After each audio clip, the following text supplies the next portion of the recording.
Yo, Langsung. ya, Assalamualaikum warahmatullahi wabarakatuh. Perkenalkan, kami dari kelompok 8 yang beranggotakan. saya Bilaran Putra. Saya David Aryo Devito. Saya Jonathan Fadil Aziz dari Program Studi Sistem Informasi Semester 4 Universitas PGRI Madiun. Hari ini saya akan mempresentasikan tugas mata kuliah Manajemen Jaringan Komputer dengan topik desain jaringan laboratorium komputer untuk SMP. Dalam presentasi ini, saya akan membahas gambaran desain jaringan, mulai dari kebutuhan perangkat, topologi yang digunakan, hingga pengelolaannya. Langsung masuk yang ke pertama, tujuan presentasi ini adalah untuk merancang jaringan komputer yang stabil, aman, dan efisien untuk laboratorium SMP. Meningkatkan performa sistem dengan pemanfaatan SSD sebagai media penyimpanan, mendukung kelancaran kegiatan belajar mengajar berbasis TIK secara optimal. Dengan ini, ada studi kasus desain jaringan laboratorium komputer di SMP yang mempunyai kebutuhan yang pertama mendukung pembelajaran TIK atau teknologi informasi dan komunikasi, akses internet untuk riset dan materi pembelajaran online, berbagi file antara siswa dan guru, pengelolaan perangkat yang mudah, keamanan data siswa dan jaringan. Dan di studi kasus ini membutuhkan jumlah perangkat komputer siswa 12 unit, server 2 unit, switch 2 unit, dan yang terakhir ada router. Selanjutnya, di sini saya menggunakan jenis topologi star. Menggunakan topologi hierarchical star karena memiliki struktur yang rapi dan mudah dikelola. Jaringan ini terdiri dari dua segmen yang masing-masing menggunakan topologi star. Switch 0 menghubungkan PC 0 sampai PC 5 dan server 0, sedangkan switch 1 menghubungkan PC 6 ke sampai PC 11 dan server 1. Kedua switch tersebut terhubung ke router 0 yang berfungsi sebagai penghubung antar segmen jaringan serta koneksi ke jaringan eksternal sebagai internet, seperti internet. Topologi ini memudahkan penambahan perangkat baru dan pengelolaan tiap segmen secara mandiri. Jika satu segmen mengalami gangguan, segmen lainnya tetap dapat berfungsi normal. Dengan efisiensi dan skalabilitas tinggi, topologi ini sangat cocok digunakan untuk kebutuhan jaringan masa depan. Selanjutnya ada perangkat fungsi. Yang pertama ada komputer. PC, PC 0 sampai PC 11 bertindak sebagai klien atau pengguna akhir yang mengakses layanan jaringan, seperti mengirim atau menerima data, mengakses file di server, browser internet jika terhubung, mencetak dokumen, dan lain-lain. Yang kedua ada server, server 0 dan server 1 bertindak sebagai penyedia layanan dalam jaringan seperti file server untuk penyimpanan dan berbagi file. Yang kedua ada DNS server atau dan DHCP server dan lain-lain, tergantung konfigurasi.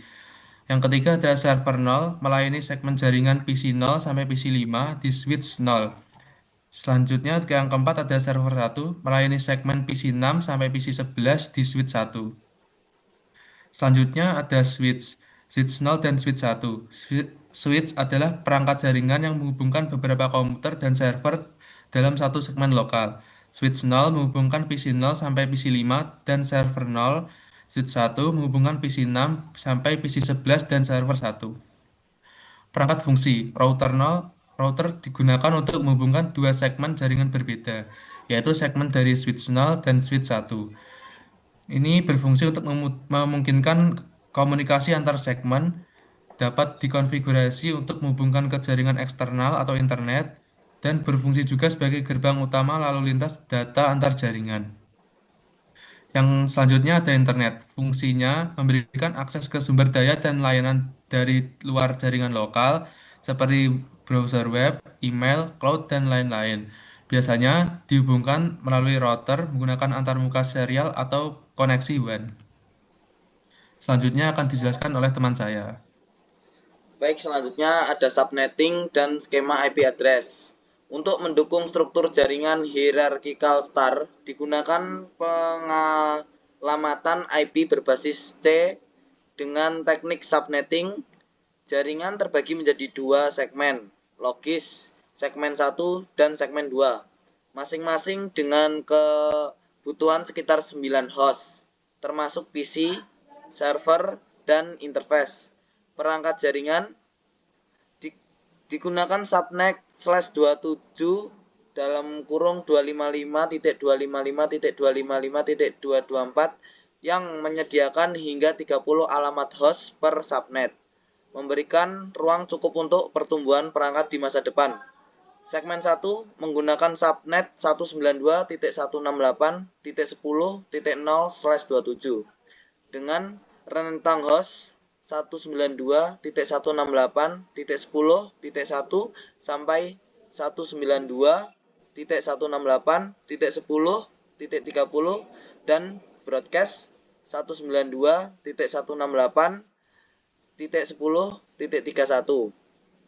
Segmen 2 menggunakan 192.168.20.0/27 dengan host range 192.168.20.1 sampai 192.168.20.30 dan broadcast 192.168.20.31.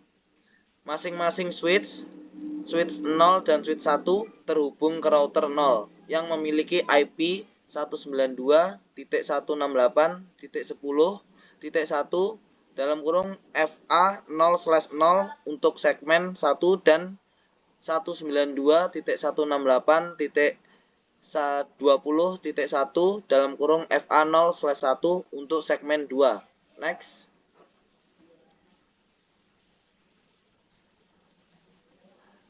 Untuk keperluan manajemen switch digunakan interface VLAN 1 dengan IP 192.168.10.2 atau switch 0 dan 192.168.20.2 atau /1. Menariknya, kedua server menggunakan IP dari jaringan berbeda dengan subnet mask 255.255.255.0. Untuk server 0 192.168.1.2. Untuk server 1 192.168.0.2. Ini menunjukkan bahwa server mungkin diatur sebagai bagian dari jaringan eksternal atau logis yang berbeda dari subnet utama atau terhubung melalui konfigurasi routing tambahan. Seluruh PC dalam kedua segmen memperoleh alamat IP secara otomatis melalui DHCP. Untuk PC 0 sampai PC 5 menggunakan DHCP pool dari subnet 192.168.10.0/27. Untuk PC 6 sampai PC 11 menggunakan DHCP pool dari subnet 192.168.20.0/27.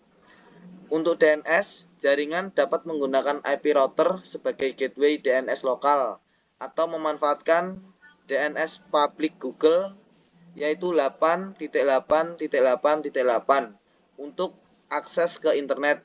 Next. Untuk keamanan dasar jaringan, firewall atau router fungsi mengontrol dan membatasi akses antar segmen jaringan serta koneksi ke slash dari internet. Implementasi menggunakan ACL atau Access Control List pada router. Contoh, untuk yang pertama, memblokir situs tidak relevan. Untuk yang kedua, menutup port yang tidak diperlukan. Untuk yang ketiga, mengizinkan hanya trafik tertentu dari lab ke server. Next. VLAN atau Virtual LAN. Fungsinya memisahkan lalu lintas jaringan untuk meningkatkan keamanan dan efisiensi manajemen. Meskipun telah dilakukan segmen fisik dengan dua switch, VLAN memperkuat segmen secara logis.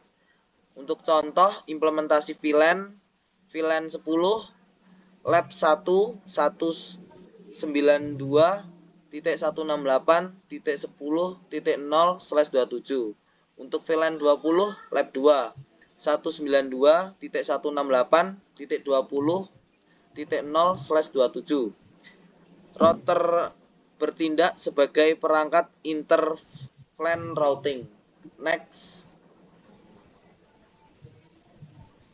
Access Control List atau ACL berfungsi mengontrol akses berdasarkan IP, port, dan protokol. Contohnya implementasi di router. Yang pertama, membatasi akses dari siswa di lab 1 ke server 1 di lab 2. Untuk yang kedua, memblokir akses port tertentu, misalnya FTP atau telnet jika tidak digunakan. Untuk yang ketiga, mencegah akses ke layanan streaming atau aplikasi P2P. Next.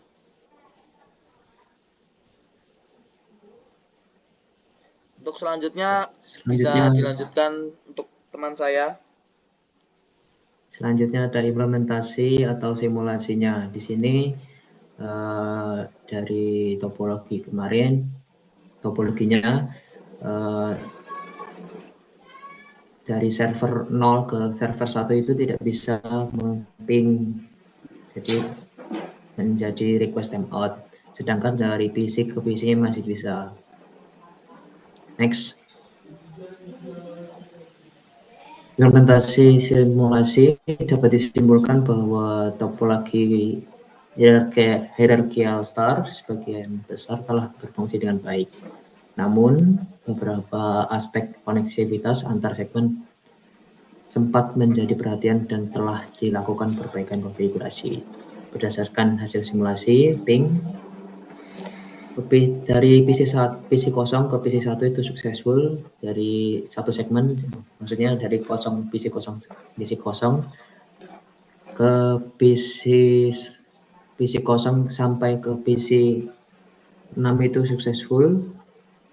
Selanjutnya PC ke server juga successful.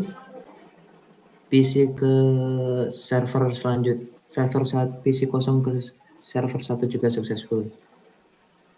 Sedangkan server 0 ke server 1 itu harusnya nggak bisa, kayak request timeout tadi kemarin. Next. Monitoring dan verifikasi jaringan untuk memastikan koneksivitas dan performa jaringan berjalan optimal dilakukan implementasi beberapa metode berikut. Yang pertama ada ping, fungsinya memverifikasi koneksi antar perangkat dan melacak jadwal paket antar segmen. Manfaatnya memastikan komunikasi antar perangkat berhasil dan mendeteksi titik putus jika ada. Yang kedua SNMP, Simple Network Management Protocol, mengumpulkan informasi dari perangkat seperti router, switch, terkait status port, pemakaian bandwidth, serta error rate. Implementasi perlu dikonfigurasi SNMP pada masing-masing perangkat jaringan. Ketika ada syslog, fungsinya mengumpulkan dan mencatat log peristiwa dari perangkat jaringan. Fokus analisis log pada router khususnya untuk mendeteksi percobaan akses yang diblokir oleh ACL. Interface status monitoring fungsinya melakukan pemeriksaan berkala terhadap status port pada switch dan router. Next. Selanjutnya ada dokumentasi konfigurasi. Di sini konfigurasi router menggunakan IP address 192.168.1.1 untuk fast Ethernet ke server kosong, ke switch 1 maksudnya. Yang kedua ada fast Ethernet 01 itu ke switch kedua, itu menggunakan IP 192.168.0.1. Selanjutnya, next. Selanjutnya, sebelumnya. Konfigurasi IPPC menggunakan DHCP server. Di sini saya menggunakan DHCP karena ada PC-nya banyak, jadi saya menggunakan DHCP dimulai dari 192.168.0.3 untuk switch 1, untuk switch 2 maksudnya, yang ke switch 1 itu 1.1.3. Di sini menggunakan DHCP untuk otomatis IP ke PC-nya, jadi PC-nya otomatis ada IP-nya menurut menggunakan server. Di sini di bagian service DHCP. Next. Selanjutnya dijelaskan Mas David. Baik, untuk selanjutnya ada rencana backup, pemeliharaan, dan troubleshooting. Rencana backup jaringan untuk menjaga keamanan dan kesinambungan sistem jaringan dilakukan backup secara berkala.